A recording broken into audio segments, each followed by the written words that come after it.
আসসালামু আলাইকুম প্রিয় শিক্ষার্থীরা, কেমন আছো তোমরা সবাই? আশা করি সবাই ভালো আছো। রসায়নের শর্টকাট রসায়নের নতুন একটা ক্লাসে তোমাদের সবাইকে স্বাগতম।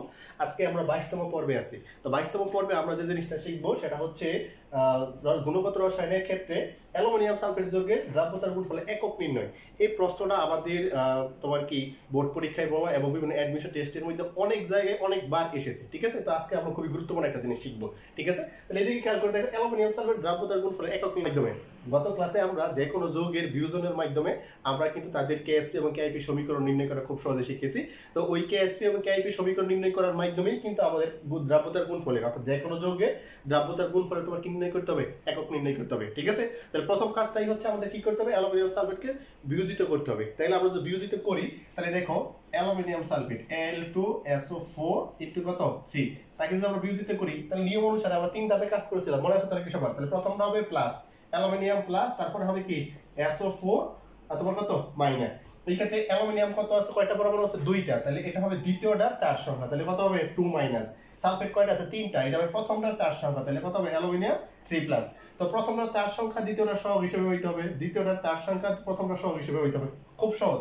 এই ক্ষেত্রে তার দ্রাব্যতা S, তাহলে এই ক্ষেত্রে তার দ্রাব্যতা 2S, এই ক্ষেত্রে তার দ্রাব্যতা কত হবে 3S। তাহলে এই ক্ষেত্রে আমরা কেএসপি সমীকরণটা লিখতে যাই, তাইলে অ্যালুমিনিয়াম 3 প্লাস এর ঘনমাত্রা, ঠিক আছে, ইনটু হবে তোমার কি SO4 2 মাইনাস এর ঘনমাত্রা। এই ক্ষেত্রে যেহেতু তার দ্রাব্যতা 2S, তাহলে এই ক্ষেত্রে তার পাওয়ার হবে 2, এই ক্ষেত্রে তার দ্রাব্যতা 3S, এই ক্ষেত্রে তার পাওয়ার হবে কত 3।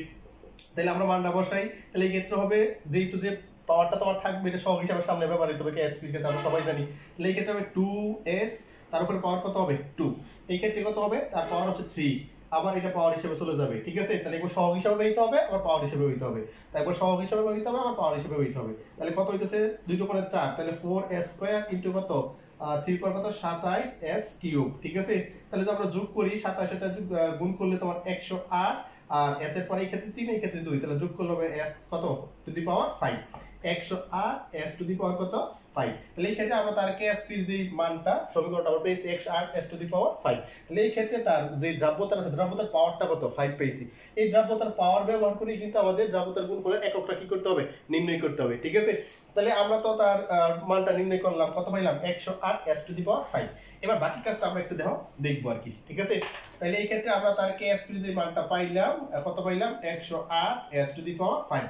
শুধুমাত্র দ্রাব্যতার এককটা হচ্ছে মোল পার লিটার। ঠিক আছে, মোল পার লিটার। যে এই ক্ষেত্রে যদি s টু দি পাওয়ার 5 হয় তাহলে কত হবে মোল টু দি পাওয়ার 5 এবং কত হবে লিটার টু দি পাওয়ার 5। এটা খুব সিম্পল। ঠিক আছে, এই ক্ষেত্রে যদি তোমরা মনে করো তার পাওয়ারটা কোনটা ক্ষেত্রে কোন যৌগের ক্ষেত্রে পাওয়ার যদি s কিউব হয়, দ্রাব্যতার পাওয়ার যদি 3 হয় অর্থাৎ s কিউব হয়, তাহলে কি হবে মোল কিউব এবং কত হবে মোল কিউব পার লিটার কিউব। ঠিক আছে, আমরা খুব সহজে কিন্তু তার যে কোনো যৌগের দ্রাব্যতার গুণফল একক কিন্তু আমরা কি করতে পারবো? বের করতে পারবো। ঠিক আছে, তো আশা করি আমাদের এই আজকের ক্লাসের মধ্যে আমরা যে কোনো একটা যৌগের দ্রাব্যতার গুণফলের সমীকরণ অর্থাৎ কেএসপি এর মান নির্ণয় করলাম এবং কেএসপি এর মান নির্ণয় করার মাধ্যমে তার এককটা আমরা খুব সহজে বের করে নিলাম। তো সবাইকে অসংখ্য ধন্যবাদ। রসায়নের পক্ষ থেকে এরকম নিয়মিত ক্লাস আপলোড হবে, সবাই রসায়নের সাথে থাকো, ভালো থাকো, সুস্থ থাকো। আসসালামু আলাইকুম ওয়া রাহমাতুল্লাহ।